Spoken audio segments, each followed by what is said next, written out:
Dari sini kita tahu bahwa kenapa Rasul mencintai dua surat ini, karena gabungan dari tiga tauhid, uluhiyah, rububiyah, dan asma wa sifat.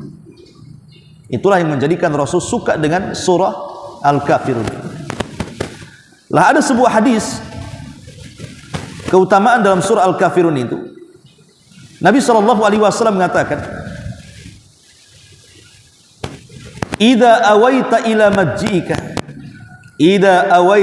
majji'ika faqra qul ya ayyuhal kafirun ila khatimatiha fa innaha bara'atun minasyirki." Jika engkau hendak tidur, bacalah surah Al-Kafirun hingga selesai, karena surat tersebut mengandung bentuk berlepas diri seorang hamba dari segala macam kesyirikan.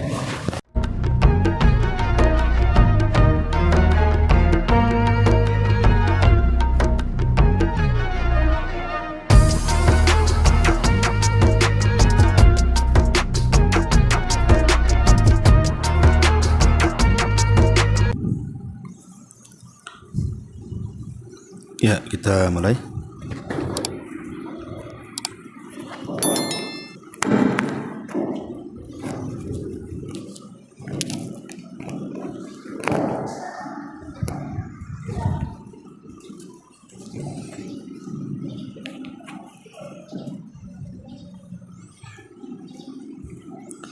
Bismillahirrahmanirrahim.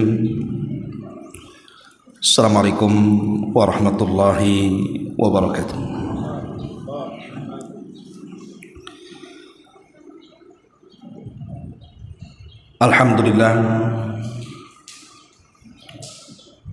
Alhamdulillahilladzi bi ni'matihi tatimmus shalihat.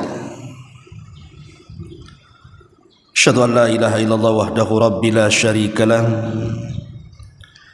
wa asyhadu anna Muhammadan abduhu wa rasuluhu alladzi la nabiyya ba'dah.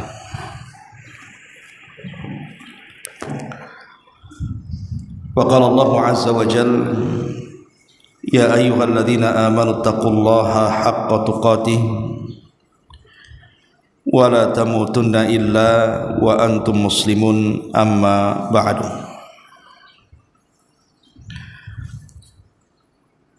Ma'asyiral muslimat yang dimuliakan Allah Subhanahu wa taala, alhamdulillah di pagi menjelang siang ini kembali kita bisa kumpul di Masjid Nidaul Ilmi. Dan pembahasan di hari ini kita akan membahas tentang keajaiban beberapa surat dan ayat yang dianjurkan dibaca setiap hari dalam rumah kita. Apa saja surat-surat dan ayat-ayat yang dianjurkan dibaca setiap hari di rumah kita dan memiliki pengaruh yang luar biasa, memiliki pengaruh yang luar biasa dalam kehidupan kita sehari-hari. Ma'asyiral muslimat yang dimuliakan Allah Subhanahu wa taala, secara umum orang yang membaca Al-Quran memiliki banyak keutamaan.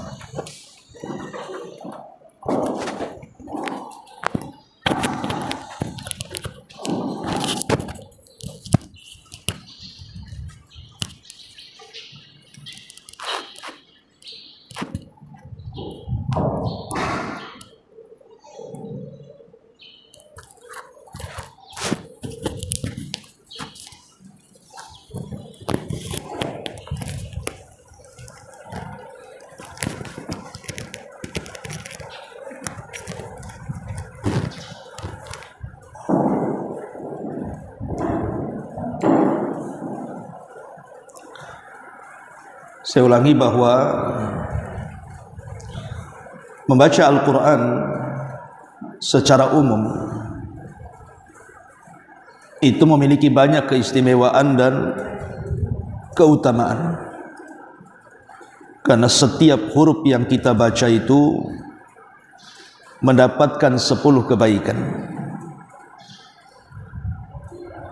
Tetapi ada surat-surat dan ayat-ayat tertentu di dalam Al-Quran yang kalau kita khususkan dan kita fokuskan membaca setiap hari, maka selain kita akan mendulang banyak keutamaan, maka di dalamnya ada rahasia manfaat dalam kehidupan. Apa saja surat dan ayat tersebut? Yang pertama, sering membaca surah Al-Baqarah. Jadi ibu kalau membiasakan membaca surat Al-Baqarah, maksudnya secara penuh, maka banyak keistimewaan yang akan didapat. Nabi SAW bersabda, "Inna syaitan yanfiru minal baiti alladhi tuqra'u fihi suratul Baqarati." Rawahu Muslim. Sesungguhnya syaitan itu akan lari dari rumah yang dibacakan padanya surah Al-Baqarah. Lihat bagaimana Nabi SAW menjanjikan kepada kita yang membaca surah Al-Baqarah di rumah, maka akan membuat setan-setan lari. Ketika setan-setan lari secara otomatis, maka para malaikat akan memenuhi rumah kita. Karena dalam hadis yang lain di mana Nabi SAW mengatakan, "Iqra'u al-Baqarah." Bacalah oleh kalian surah Al-Baqarah. "Fa inna akhdaha barakatun." Karena siapapun yang mengambilnya maka dia akan dipenuhi dengan berkah. "Wa tarkaha hasratun." Dan siapa yang meninggalkannya akan dipenuhi dengan penyesalan. "Wala tastati'u hal batalatu as-saharatu." Maka siapapun yang membaca surah Al-Baqarah, maka siapapun makhluk-makhluk yang kuat dari kalangan syaitan yang jahat yang dikirim tukang-tukang sihir, maka itu tidak akan sanggup untuk menimpanya. Hadis ini dikeluarkan Imam Muslim. Lihat dalam hadis yang kedua, Nabi SAW menjanjikan siapapun yang membaca surah Al-Baqarah di rumah ini akan mendapatkan keberkahan. Dan berkah itu artinya kathratul khairi wastiqrar. Banyaknya kebaikan-kebaikan yang didapat orang-orang yang dalam rumah itu. Dan kebaikan itu tidak akan pernah lenyap dan hilang. Ya, namanya berkah dalam rumah itu bisa saja mungkin anak-anak kita menjadi anak-anak yang soleh dan soleha, atau pasangan kita menjadi pasangan yang soleh dan soleha, atau boleh jadi mungkin Allah mudahkan rizkinya, Allah mudahkan urusannya, dijauhkan dari penyakit, dan begitu seterusnya. Itu arti berkah dalam rumah itu. Dan itu akan didapat bagi orang-orang yang suka membaca surah Al-Baqarah. Tetapi Nabi SAW juga mengatakan, siapa yang meninggalkannya maka dia akan mendapatkan penyesalan. Artinya karena dia tidak akan atau dijauhkan dari berkah. Dan lebih daripada itu, wala tastati'u hal batalatu as-sahara. Maka tukang sihir manapun tidak akan sanggup mencelakainya. Dan hadis ini dikeluarkan Imam Muslim. Sampai ada seorang syekh bercerita, jadi ada seorang laki-laki yang jahat ingin menyihir seorang wanita. Dia datang ke salah satu dukun. Kemudian dia mengatakan, "Pak dukun, tolong sihir fulanah bintu fulanah." Maka sang dukun mengatakan, "Iya, saya siap menyihirnya, tetapi bayarannya mahal." Maka laki-laki jahat ini mengatakan, "Tidak ada masalah, berapapun yang kau minta ku bayar, tapi kau sihir wanita itu." Akhirnya kemudian setelah dukun itu mendapatkan bayaran dan sudah lewat 3 hari, rupanya tidak terjadi apapun dengan wanita itu. Akhirnya kemudian sang dukun mengembalikan uang imbalannya dan mengatakan, aku tidak bisa menyihirnya, tapi kalau engkau mau, aku memiliki guru spiritualku, datanglah ke guruku, boleh jadi mungkin dia bisa menyihirnya. Kemudian dia datang kepada guru penyihir itu. Kemudian sang guru penyihir mengatakan, baik, aku akan sihir wanita yang kau maksud, tetapi bayarannya jauh lebih besar. Maka sekali lagi laki-laki ini mengatakan, berapapun bayaranmu akan kubayar, tapi kau sihir dia. Kemudian setelah mendapatkan bayaran, dia pun mulai menyihir wanita tersebut. Tetapi setelah lewat 3 hari, tidak terjadi apapun dengan wanita itu. Akhirnya tiba-tiba kemudian sang guru sihir ini mengembalikan imbalannya kepada laki-laki jahat tadi. Tapi dia mengatakan, kalau engkau mau, aku memiliki kawan. Dia jago sihir. Dia lebih hebat dibandingkan diriku. Datang ke dia. Akhirnya kemudian laki-laki jahat ini mendatangi tukang sihir yang ketiga. Dan imbalannya juga lebih besar, tapi dia tetap mau membayarnya. Dengan syarat dia menyihir wanita itu. Tapi sekali lagi setelah 3 hari tidak terjadi apapun dengan wanita itu. Barulah kemudian dukun yang ketiga menceritakan kenapa wanita itu sulit dan susah disihir. Dia mengatakan bahwa dia dapat informasi dari jin yang dikirim untuk menyihir wanita itu, bahwa jin-jin jahat itu tidak bisa mendekati karena wanita itu setiap malam membaca surah Al-Baqarah. Lah kisah ini dikisahkan oleh salah satu syekh. Walaupun seandainya kisah ini betul atau tidak, maka kita cukup dengan hadis Nabi SAW, wala tastati'u hal batalatus sahara. Maka tukang sihir manapun yang kuat tidak akan sanggup menyentuh orang-orang yang membaca surah Al-Baqarah. Lihat bagaimana keutamaan orang yang membaca surah Al-Baqarah. Bahkan hadis yang dihasankan oleh Syekh Albani rahimahullah ta'ala mengatakan, inna likulli syai'in sanaman, wa inna sanamal qur'ani suratul baqarati, man qara'aha fi baitihi laylan lam yadkhuli syaitan baitahu thalatha layali. Segala sesuatu itu ada puncaknya, kata Nabi, dan puncak Al-Quran itu adalah surah Al-Baqarah. Maka barang siapa yang membaca surah Al-Baqarah di rumahnya 1 malam saja, maka setan tidak akan masuk ke rumahnya selama 3 malam. Jadi kalau malam ini kita baca Al-Baqarah, maka 3 malam berikutnya setan tidak akan datang ke rumah. Dari sini dianjurkan setiap 3 malam sekali membaca Al-Baqarah, karena setan akan lari setelah kita membaca Al-Baqarah berapa malam? 3 malam.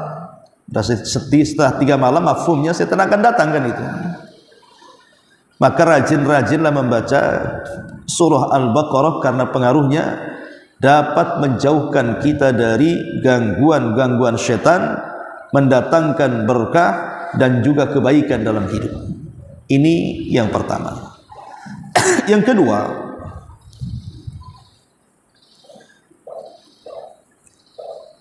surah yang harus kita ataupun yang senantiasa kita dawamkan dan memiliki keutamaan yang luar biasa adalah membaca 3 qul. Membaca 3 qul. Maksud 3 qul di sini adalah qul huwallahu ahad, Allahus samad, kemudian qul a'udzu birabbil falaq, dan qul a'udzu birabbin nas. Ini sangat dianjurkan. Dawamkan 3 surat ini, bacalah di rumah kita dan seringkan membaca. Karena begini ya Bu ya, yang namanya manusia itu pasti terancam dengan bahaya. Saya, ibu atau siapapun setiap hari itu terancam dengan bahaya. Dan bahaya yang mengancam kita ini adalah setiap keburukan dari luar. Contoh saja, Allah Subhanahu wa ta'ala menciptakan makhluk kecil yang disebut dengan bakteri. Terkadang bakteri ini bisa masuk ke dalam badan kita kapan saja. Akhirnya kemudian menimbulkan penyakit. Entah akhirnya jadi batuk, jadi flu dan begitu seterusnya kan. Atau akhirnya mengurangi daya tahan tubuh, mengurangi imun, akhirnya kemudian menjadi lemas. Bahkan terkadang bakteri itu menjadi virus yang mematikan, seperti contohnya corona tahun-tahun kemarin kan. Bisa sampai meninggal orang itu. Lihat bagaimana makhluk Allah Subhanahu wa taala yang kecil, kadang tidak bisa dilihat mata. Tapi virus ataupun bakteri-bakteri ini bisa saja kemudian menghantui kita. Karena kita tidak tahu bakteri ini ada di mana.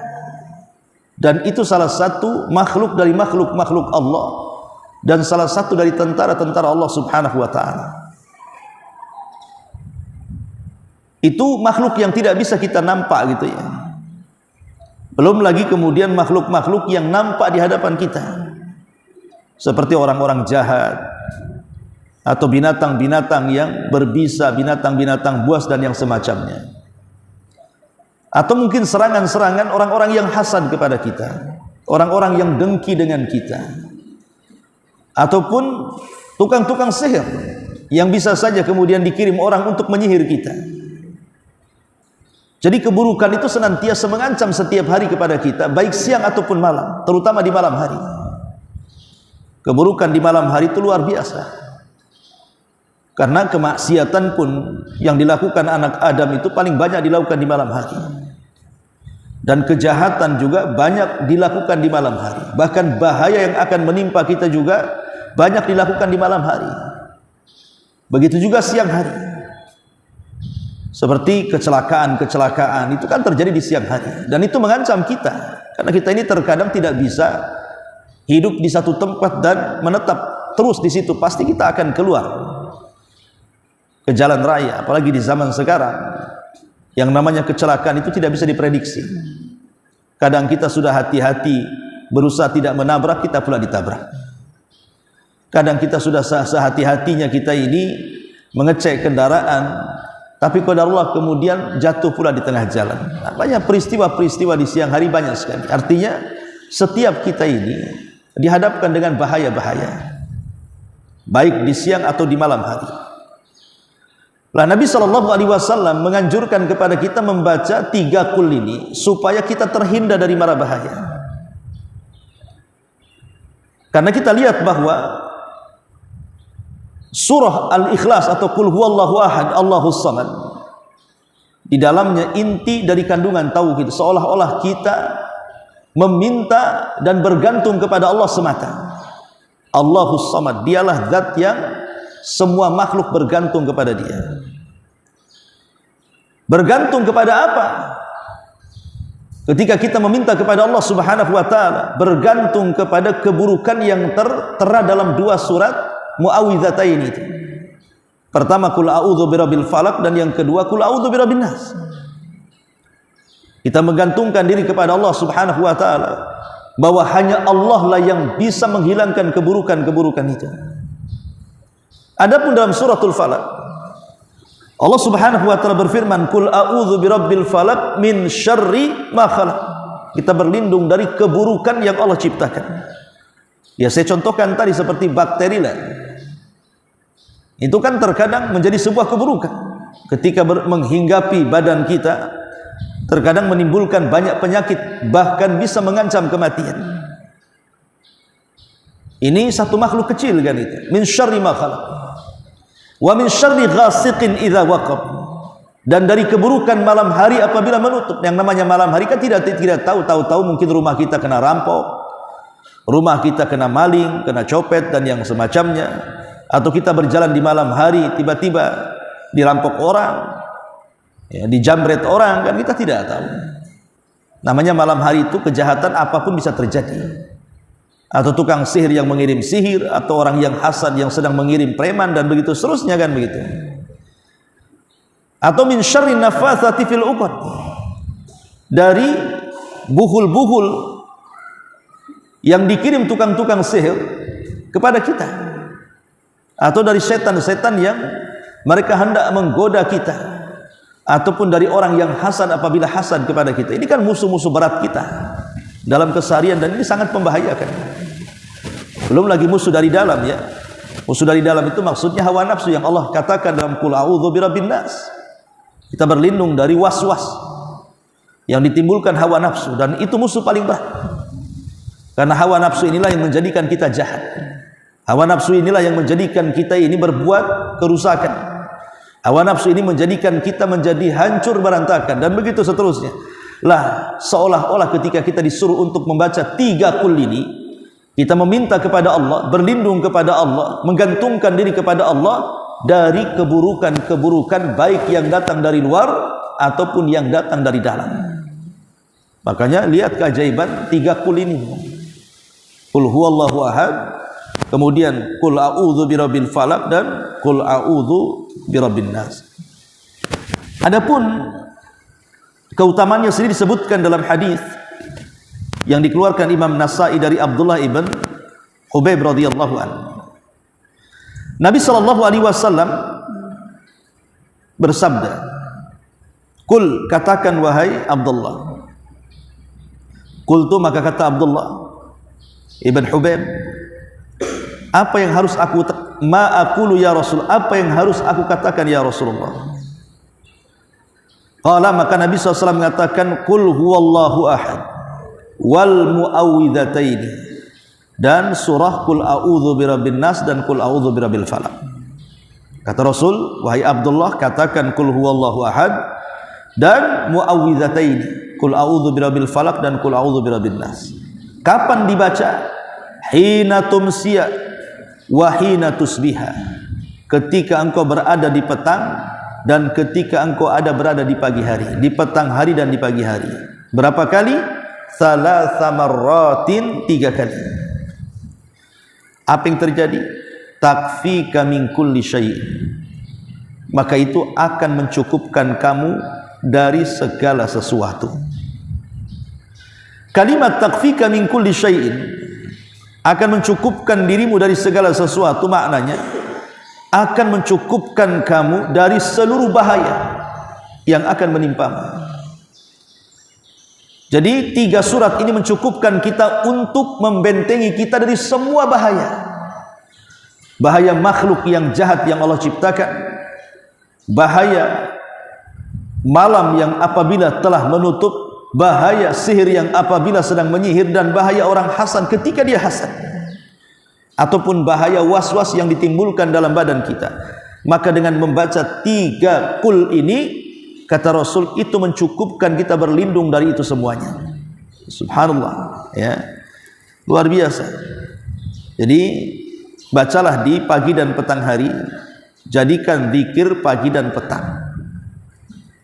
Jadi kalau seandainya di pagi hari baca ini, atau di petang hari sebelum tidur kita baca. Kalau kita tidak sempat membaca sore hari, maka kita baca sebelum tidur. Dan biasanya Nabi SAW membaca 3 qul ini kemudian mengusapkan tangannya dari kepala sampai kaki, supaya terhindar dari semua bahaya yang akan menimpa saat tidur. Karena orang tidur itu tidak sadar. Orang tidur itu disakiti orang pun tidak tahu. Coba kalau ibu tidur, kira-kira bisa menghindarkah saat dipukul? Tidak bisa, namanya orang tidur. Ya diam sajalah dia. Paling kalau kesakitan dia bangun. Jadi orang tidur itu layaknya orang mati, Bu, karena ruhnya sedang keluar. Sehingga siapapun bisa menyakiti badan kita. Itulah orang tidur. Karena orang tidur itu posisi lemah-lemahnya manusia. Jadi posisi lemah-lemahnya manusia itu saat tidur. Karena orang bisa berbuat apa saja kepada orang tidur. Tetapi Nabi SAW mengatakan, jikalau kita ingin dilindungi jasad kita saat tidur, maka bacalah 3 qul di sini. Qul huwallahu ahad, qul a'udzu birabbin nas, dan qul a'udzu birabbil falaq. Maka itu semua akan melindungi kita. Makanya Abdullah bin Abbas radhiyallahu anhu pernah ditanya oleh Nabi SAW, ya Ibn Abbas, wahai Ibnu Abbas, ala adulluka bi afdali ma yata'awwadhu bihil muta'awwidun, perkara yang paling utama dari lafaz-lafaz yang bisa seseorang berlindung kepada Allah Subhanahu wa taala.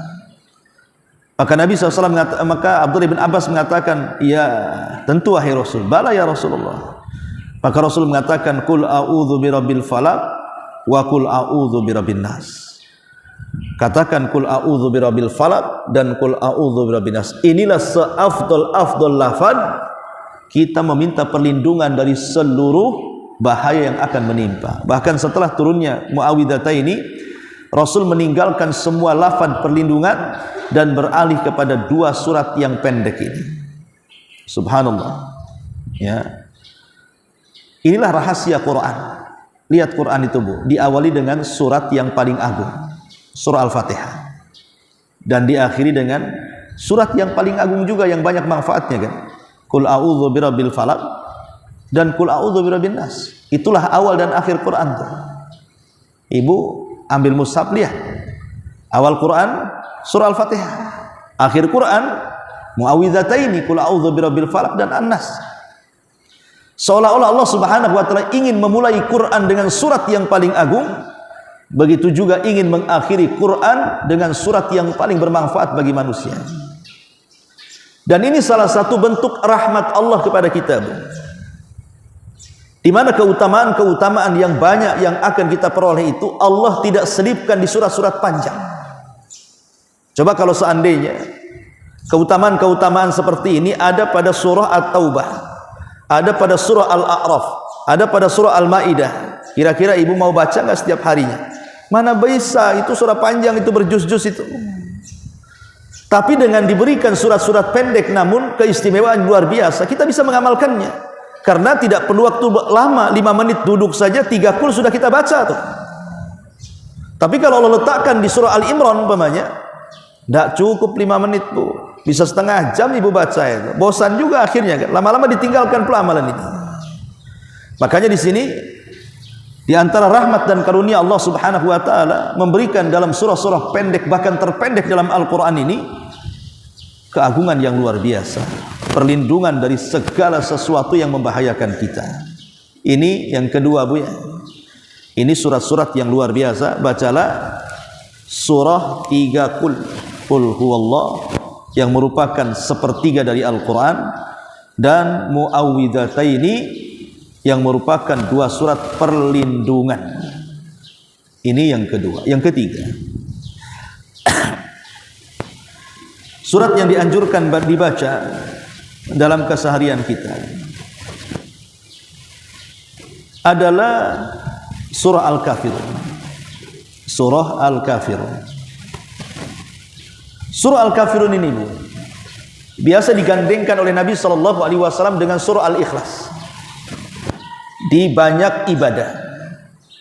Contoh dalam salat sunnah fajar, yang Nabi SAW katakan rakaatai al-fajri khairun minad dunya wa ma fiha. 2 rakaat fajar itu lebih baik dibandingkan dunia dan isinya.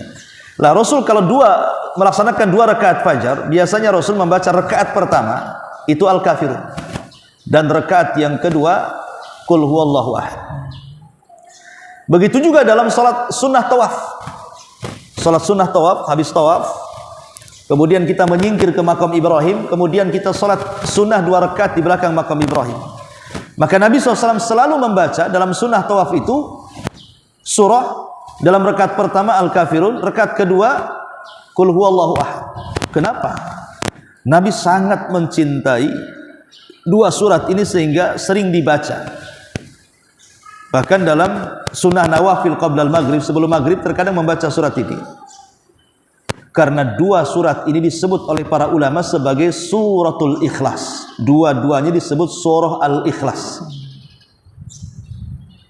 Kenapa disebut surah al-ikhlas keduanya? Karena kalau 2 surat ini digabungkan menjadi satu, maka melengkapi semua tauhid. Kita tahu bahwa dalam pembagian tauhid itu ada namanya tauhid rububiyah, ada namanya tauhid uluhiyah, ada namanya tauhid al-asma wa sifat. Lah dalam surah Al-Ikhlas Qul huwallahu ahad, maka terkandung 2 tauhid.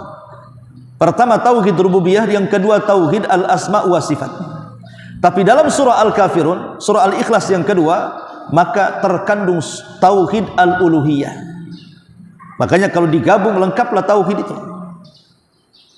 Dari sini kita tahu bahwa kenapa Rasul mencintai dua surat ini, karena gabungan dari tiga tauhid: uluhiyah, rububiyah, dan asma wa sifat. Itulah yang menjadikan Rasul suka dengan surah Al-Kafirun. Lah ada sebuah hadis keutamaan dalam surah Al-Kafirun itu. Nabi SAW mengatakan, "Idza awaita ila majji'ika, idza awaita ila majji'ika, faqra qul ya ayyuhal kafirun ila khatimatiha, fa innaha bara'atun minasyirki." Jika engkau hendak tidur, bacalah surah Al-Kafirun hingga selesai, karena surat tersebut mengandung bentuk berlepas diri seorang hamba dari segala macam kesyirikan. Subhanallah. Seolah-olah Rasul ingin mengatakan, kalau kita sebelum tidur membaca surah Al-Kafirun, berarti tidur kita di atas tauhid, tidur kita di atas fitrah, di atas tauhid dan di atas fitrah. Lihat, luar biasa kan. Dan surah Al-Kafirun itu kan bukan berjuz-juz. 2 menit saja ibu sudah bisa kelar itu, kecuali ibu kurang hafal, jadi dibolak-balik saja itu. Ya. La a'budu ma ta'budun itu jadi bolak-balik itu kalau tak hafal. Ya. Tapi kalau lancar itu 2 menit selesai itu. Tapi lihat keutamaannya, Bu. Kalau ibu membaca sebelum tidur, maka tidur ibu di atas tauhid, karena surat ini kata Rasul bisa melepas dirikan kita dari segala macam dan jenis kesyirikan, baik besar ataupun kecil. Jadi kita tidur di atas fitrah, di atas tauhid. Kalau Allah takdirkan meninggal, meninggal di atas tauhid, husnul khatimah. Maka dikatakan oleh Imam Al-Jauhari rahimahullahu ta'ala ketika menukilkan perkataan Asma rahimahullah, Al-Asma'i rahimahullahu ta'ala, dia mengatakan, wa kana yuqalu li kul ya ayyuhal kafirun wa qul huwallahu ahad al-muqashqishatani ay annahuma tubri'ani minan nifaq. Surah Al-Kafirun dan surah Al-Ikhlas memiliki sebutan al-muqashqisatan. Apa maksudnya al-muqashqisatan? Bahwa keduanya bisa membebaskan kita dari sifat kemunafikan. Subhanallah. Jadi kalau sebelum tidur kita menggabungkan nih dua surat ini, qul huwallahu ahad dan qul ya ayyuhal kafirun, berarti pertama membebaskan dari segala bentuk kesyirikan, yang kedua membebaskan kita dari segala bentuk kemunafikan. Jadi luar biasa keistimewaan qul ya ayyuhal kafirun. Maka jangan tinggalkan surah pendek ini, kita baca sebelum tidur. Ini yang ketiga. Kemudian yang keempat, bacalah surah Al-Mulk. Biasakan membaca surah Al-Mulk setiap malam sebelum tidur. Ini agak panjang ini. Tabarakalladzi biyadihil mulk wa huwa ala kulli syai'in qadir. Dalam sebuah hadis Nabi SAW mengatakan, inna suratan minal qur'ani 30 ayatan syafa'at li rajulin hatta ghufira lahu wa hiya suratu tabarakalladzi biyadihil mulku wa huwa ala kulli syai'in qadir. Kata Nabi SAW, ada satu surat dalam Al-Quran yang terdiri dari 30 ayat dan dapat memberikan syafaat bagi yang membacanya sampai dia diampuni. Kemudian Rasul mengatakan, tabarakalladzi biyadihil mulku. Imam Asy-Syaukani rahimahullahu ta'ala,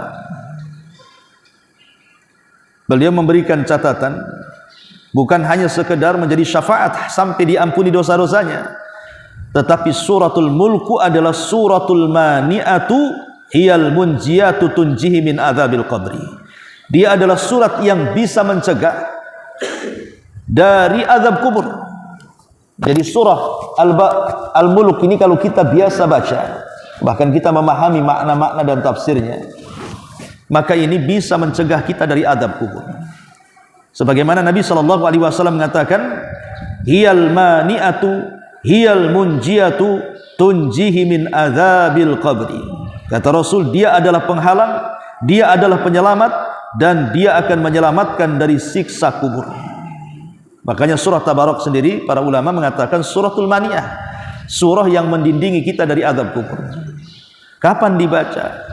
Nabi SAW membaca surah Al-Mulk ini biasa dibaca di malam hari sebelum tidur.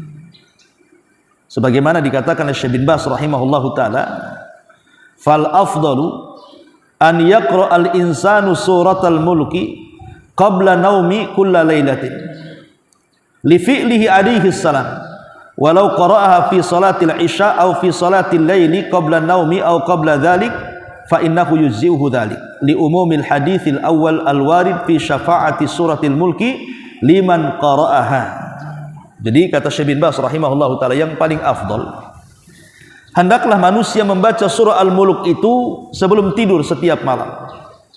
Dan kalau seandainya dia membaca suratul Mulk itu di salat Isya atau di salat malam, salat witir sebelum tidur, maka itu mencukupkan, tidak perlu lagi dibaca sebelum tidur.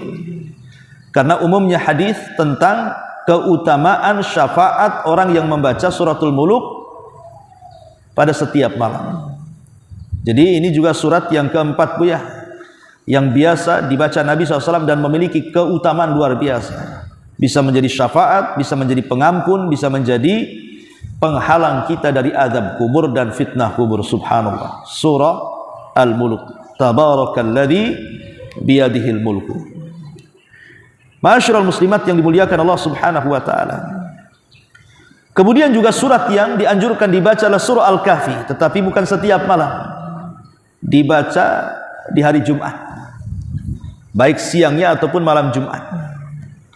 Karena ada hadis dari Abi Sa'id Al-Khudri radhiyallahu anhu, Nabi SAW mengatakan, man qara'a surat Al-Kahfi fi yaumil jum'ati adha'a lahu min nuri ma bainal jum'ataini. Barang siapa yang membaca surah Al-Kahfi pada hari Jumat, dia akan disinari cahaya di antara dua Jumat. Dalam riwayat, adha'a lahu min nuri fima bainahu wa bainal baitil atiq. Dia akan disinari cahaya antara dia dan juga Ka'bah. Dalam riwayat, bainal jum'ataini, disinari di antara dua Jumat. Lalu apa keistimewaannya? Maka disebutkan dalam hadis Abi Darda radhiyallahu anhu, kata Nabi SAW, man hafadha asyra ayatin min awwali suratil kahfi usima minad dajjal wa fi riwayatin min akhiri suratil kahfi. Jadi barang siapa yang membaca atau menghafal 10 ayat dalam surah Al-Kahfi di awal-awal, maka itu cukup menghindarkan diri dari fitnah dajjal. Dalam riwayat 10 akhir surah Al-Kahfi. Jadi riwayat yang pertama 10 awal, riwayat yang lain 10 akhir surah Al-Kahfi itu bisa menjaga dari fitnah yang paling besar yang akan pernah ada di permukaan bumi sejak Adam diciptakan sampai manusia diwafatkan. Tidak ada fitnah yang lebih besar daripada fitnah Dajjal. Dan kita bisa menjaga dari fitnah besar ini dengan menghafal surah Al-Kahfi dan membacanya setiap hari Jumat. Nah, ini diantara juga surat yang dianjurkan dibaca. Tapi ini setiap Jumat. Ma'asyiral muslimat yang dimuliakan Allah Azza wa Jalla. Baik, kita beralih kepada ayat. Kalau ini kan surat-surat. Ya, pertama Al-Baqarah, yang keistimewaannya luar biasa gitu ya. Kemudian 3 kul huwallahu ahad, kul a'udzu birabbil falaq, dan kul ya ayyuhan nas ya. Kemudian yang ketiga surah Al-Mulk ya. Surah Al-Mulk, kemudian yang keempat tadi surah Al-Kafirun, dan yang kelima surah Al-Kahfi. Maka kita berpindah kepada ayat. Pertama, ayat dalam surah Al-Baqarah 255 atau dikenal dengan ayat kursi. Ayat kursi ini Bu, walaupun satu ayat, tetapi memiliki keagungan yang luar biasa yang tidak terdapat dalam semua ayat dalam Quran. Ayat-ayat dalam Al-Quran itu kan banyak. Contoh namanya satu ayat dalam Al-Quran, tabbat siada abi lahabi wa tab, atau idza zulzilatil ardu zilzalah. Itu kan satu ayat. Tetapi bila dibandingkan dengan ayat kursi, maka kandungan makna ayat kursi tidak terdapat dalam semua ayat dalam Quran. Kenapa demikian? Karena ayat ini adalah ayat yang paling agung di dalam Al-Quran, dan itu disabdakan Rasul kepada sahabat Ubay ibn Ka'ab. Ya. Jadi kata Nabi SAW, ya Aba Mundhir, ayyu ayatin fi kitabillahi afdal. Aba Mundhir, maksudnya Ubay bin Ka'ab, itu kunyahnya. Tahukah engkau ayat yang paling agung dalam Quran itu? Tapi Ubay tidak menjawab. Sebagai bentuk adab dia kepada Rasul, dia hanya mengatakan Allah.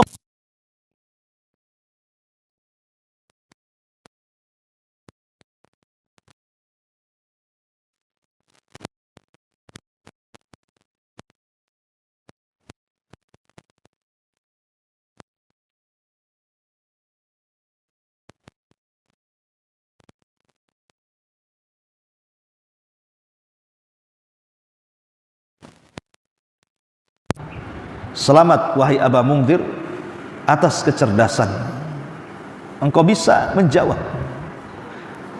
Walaupun terjadi perselisihan para ulama, seperti pendapat Abul Hasan al-Ash'ari, dia mengatakan tidak ada satupun ayat dalam Quran yang mengungguli ayat yang lainnya. Semua ayat sama karena semua firman Allah.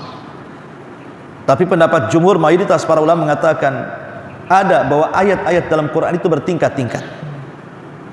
Hadisnya tadi hadis Ubay bin Ka'ab yang mengatakan bahwa ayat yang paling agung dalam Quran itu adalah ayat kursi, karena makna dalam ayat kursi ini tidak terdapat di ayat-ayat yang lain.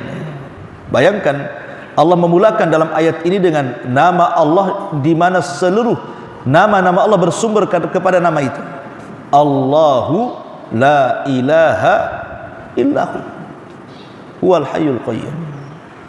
Jadi dimulai dengan kata Allah, dan Allah itu nama di mana semua nama-nama Allah bersumber kepadanya. Makanya lafaz tauhid itu tidak boleh diganti Allah dengan yang lain. Yang pamannya kita katakan la ilaha illa rahman, la ilaha illa al-aziz, la ilaha illa al-latif, la ilaha illa al-wadud. Tidak boleh, walaupun itu nama Allah, karena nama-nama itu bukan sumber, tapi sumber nama itu dari kalimat Allah. Makanya la ilaha illallah, karena semua nama bersumber kepada Allah, dan itu dimulakan dalam ayat kursi. Yang kedua, di dalam ayat kursi itu ada nama Allah yang merupakan Ismul A'zam, nama Allah yang sangat agung. Apa itu? Al-Hayyu Al-Qayyum. La ilaha illa huwal Hayyu Al-Qayyum. Dua nama ini menurut sebagian para ulama dikatakan Ismul A'zam, yang kalau kita meminta pasti diijabah, yang kalau kita berdoa pasti dikabulkan. Itulah Ismul A'zam. Karena Nabi SAW apabila dalam kondisi genting, dalam kondisi sedang kesulitan,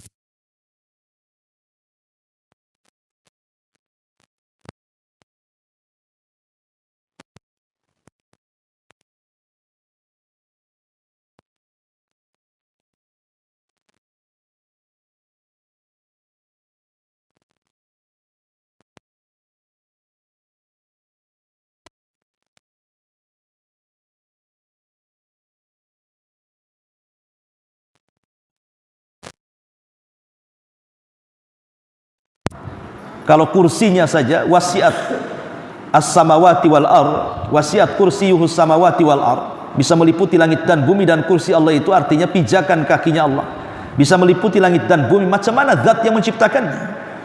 Walaupun menjadi khilaf ulama apa yang dimaksud kursi dalam ayat ini. Ada yang mengatakan kursi itu artinya arash, ada yang mengatakan kursi itu artinya ilmu, ada yang mengatakan kursi itu artinya kekuasaan. Tapi pendapat Imam Ibnu Katsir mengatakan kursi itu artinya tempat berpijaknya kaki Allah Subhanahu wa ta'ala, dan itu pendapat yang benar. Ya. Jadi ayat kursi ini biasanya oleh Nabi SAW dibaca di 3 tempat itu dalam seharinya, dalam kesehariannya. Pertama, setelah sholat wajib. Ibu baca setelah sholat wajib. Kata Nabi SAW, man qara'a ayatal kursi dubura kulli salatin lam yamna'uhu lam yamna'uhu dukhulal jannati illa al-mauta illa an yamuta. Barang siapa yang membaca ayat kursi setelah sholat wajib, maka tidak ada yang mencegah dia masuk surga kecuali kematian. Kata ulama, maksudnya semata-mata ruhnya keluar dari jasad, maka ruhnya akan langsung ditempatkan di surga walaupun jasadnya masih dalam kuburan. Jadi semata-mata dia meninggal, ruhnya langsung ditempatkan di surga padahal jasadnya di kuburan. Itu maknanya tidak mencegah dia masuk surga kecuali kematian. Ada juga yang mengatakan maksudnya tidak akan mencegah dia masuk surga kecuali kematian, maksudnya semata-mata dia meninggal dunia, dia akan mendapatkan nikmat kubur.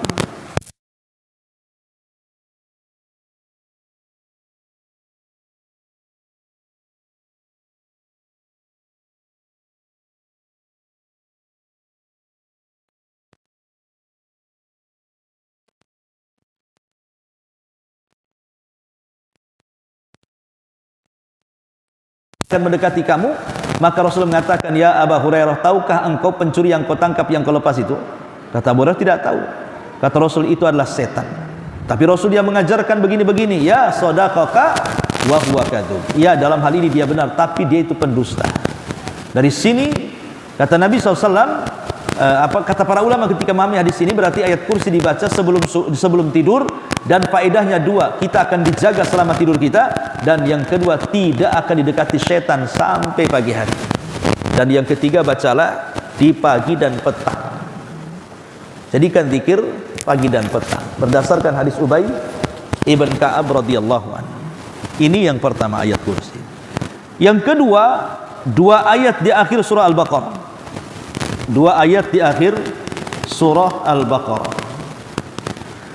Nabi SAW bersabda, innallaha kataba kitaban qabla an yakhluqas samawati wal arda bi alfi amin, anzala minhu ayataini khatama biha surat al-baqarah, wala yuqra'ani fi darin thalatha layalin fayaqrabuha syaitan.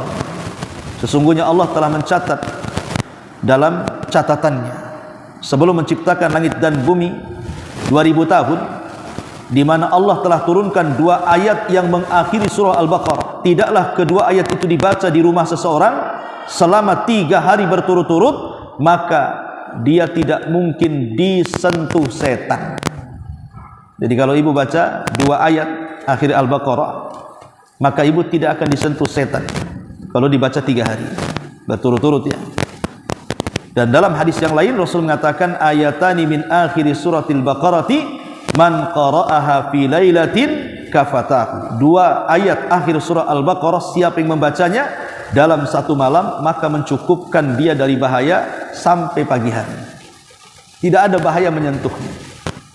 Tidak ada bahaya apapun, mau bakteri mau apa, tidak akan disentuhnya.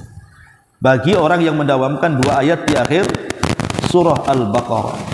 Makanya para ulama mengatakan maksudnya kafatahu. Apa maksudnya mencukupkan di sini? Ada yang mencukupkan dari qiyamul lail.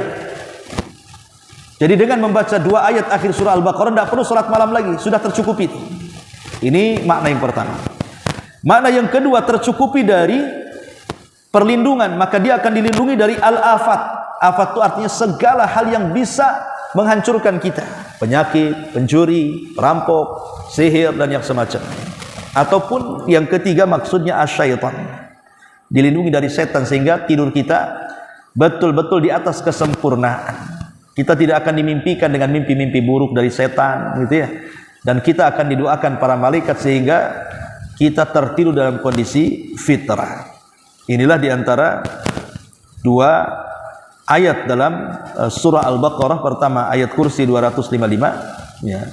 Dan yang kedua dua ayat di dalam surah Al-Baqarah yang mengakhiri, ya, semua surah Al-Baqarah dari kalimat amanar rasulu sampai selesai. Wallahu a'lam bishawab. Ini yang bisa sampaikan sebelum saya tutup. Silahkan Bu, kalau ada yang ingin bertanya, kita buka tanya jawab.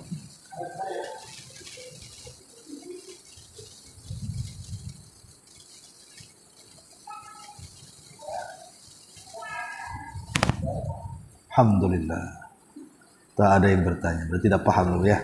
Subhanaka wa bihamdika asyhadu an la ilaha illa anta astaghfiruka wa atubu ilaik. Allahu taala alam. Assalamualaikum warahmatullahi wabarakatuh.